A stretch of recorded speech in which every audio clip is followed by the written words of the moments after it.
ગુજરાત હાઈકોર્ટના નોટિફિકેશન સામે પારડી કોર્ટના 50થી વધુ વકીલો કામકાજથી અળગા રહી હડતાળ પર ઉતર્યા। ઇમરજન્સી બેઠકમાં વિરોધ ઠરાવ પસાર કરી નોટિફિકેશન અસીલો અને વકીલોના હિતમાં ન હોવાનો દાવો કર્યો।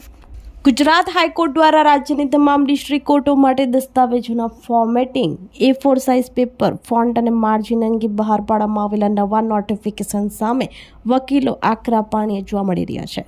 આ નોટિફિકેશન વકીલોને અસીલો માટે વ્યવહારિક તેમજ આર્થિક રીતે બોજારૂપ હોવાનો દાવો કરી આજરોજ પારડી વકીલ મંડળ, પારડી બાર એસોસિએશન દ્વારા ખાસ બેઠક યોજવામાં આવી હતી, જેમાં સર્વાનુમતે વિરોધ દર્શાવી પારડી સિવિલ કોર્ટમાં પ્રેક્ટિસ કરતા 50થી વધુ વકીલો આજે સંપૂર્ણ કામકાજથી અળગા રહી હડતાળ પર ઉતર્યા હતા।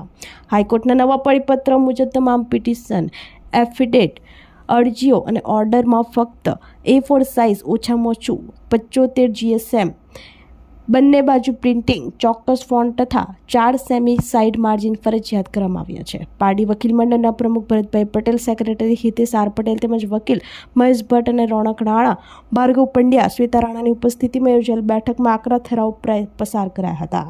જોકે નામદાર હાઈકોર્ટ દ્વારા આ નોટિફિકેશન પરત ખેંચવામાં નહીં આવે તો આગામી સમયમાં ગાંધી ચિંધ્યા માર્ગે આંદોલન કરી અચોક્કસ મુદત માટે કામકાજ બંધ રાખવામાં આવશે હોવાનું જણાવ્યું હતું।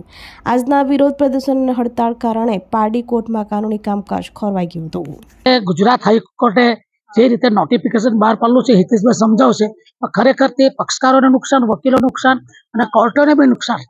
આજથી કોઈ અરજી આપવાની નથી અને જે લોકોએ જે A4 સાઇઝની જે કહ્યું છે તેના બનાવીને તાત્કાલિક ટાઈપ કરાવવાની કોઈ શક્યતા નથી, કમ્પ્યુટર પર બી કાઢી શકાય એવી કોઈ શક્યતા નથી।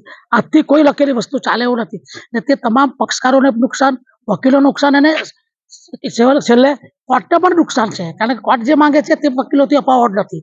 એટલા ખાતર આજે અમે તેના વિરોધમાં હાઈકોર્ટને ઉજાગર કરવા માટે આજે અમે ગુજરાત બહારના તમામ વકીલ સભ્યોએ અને તમામ પક્ષકારોએ આજે આ હડતાલ પાડી છે એટલે અમે આજે પૂરેપૂરું બંધ રાખ્યું છે।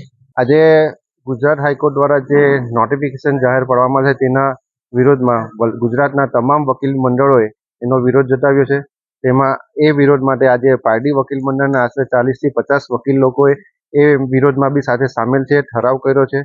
ઠરાવમાં એ રીતે કે આજે કોઈ પણ વકીલ મિત્રોએ કોર્ટના કામકાજથી અળગા રહેવાનું અને જે ગુજરાત સરકાર દ્વારા જે નોટિફિકેશન જાહેર કરવામાં આવેલ છે તેમાં એ લોકો ગુજરાત સરકાર દ્વારા હાઈકોર્ટ દ્વારા એવું જાહેર કરવામાં આવ્યું છે કે ફક્ત ને ફક્ત અમુક ફંડનો જ ઉપયોગ કરવો, A4 સાઇઝનો ઉપયોગ કરવો અને બીજું કે કોઈ વસ્તુ તમે એમાં આજથી લખી ન શકો, એના માટે અમે વિરોધ કર્યો છે। કારણ કે જો અમે અમારી જનરલી જે અરજીઓ આવે તેમાં અમે પક્ષકારોના નામો હાથથી લખતા હોય છે, પરંતુ આ ગુજરાત હાઈકોર્ટ દ્વારા એવું જાહેર કરવામાં છે કે ટોટલી તમારે ટાઈપિંગ કરીને જ આપવાનું। એનાથી જો પક્ષકારો પોતે બી અરજી આપવાનું હોય તો તે લોકોને બી તકલીફ પડે, વકીલ લોકોને તકલીફ પડે, જજો લોકોને તકલીફ પડે અને બધા લોકોને આનાથી તકલીફ પડે। તેના વિરોધના ખાતર અમે પારડી વકીલ મંડળના તમામ વકીલ મિત્રો આ નોટિફિકેશનનો અમે વિરોધ કરી રહ્યા છીએ। આપણી સંકલ્પ ન્યૂઝ ચેનલને સબસ્ક્રાઇબ અને લાઇક કરો, બેલ આઇકન દબાવો જેથી આવનાર ન્યૂઝ અપડેટ્સની નોટિફિકેશન આપના મોબાઈલ પર સૌથી પહેલા પહોંચે। Like, subscribe and share the video.